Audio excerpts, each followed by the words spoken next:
Hey, good morning. Real quick, I was just listening to a video on Instagram, right? I was listening to a video and they were talking about adults dealing with childhood trauma, so to speak. And I was going through the comments and they were talking about unhealed trauma. And I read a gentleman, okay? And the gentleman said, for the first time, somebody confessed it and admitted it, okay? He said that he currently realized that childhood trauma hurt somebody that he really loved. And he is really trying to get past it, right? And he asked, is there anything else other than journaling and all of these things? I can't remember, but he said journaling and that was the first thing he said.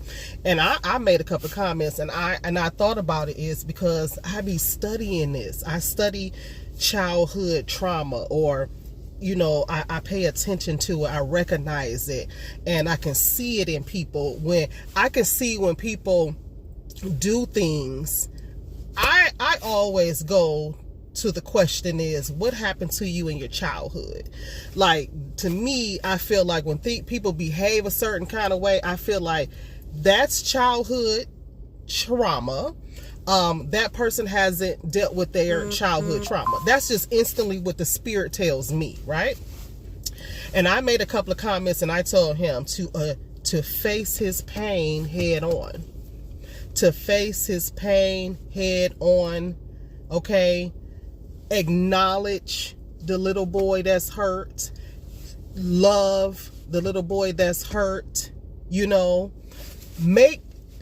back and speak to that little boy that was hurt. Go back and talk to that little boy and let that little boy know that it wasn't your fault. It wasn't your fault. You didn't ask for it. You know what I mean? Like, because we would carry those things on as if we asked for it. It's not our fault that maybe our parents put these things on us. It's not our fault. We just was in the environment.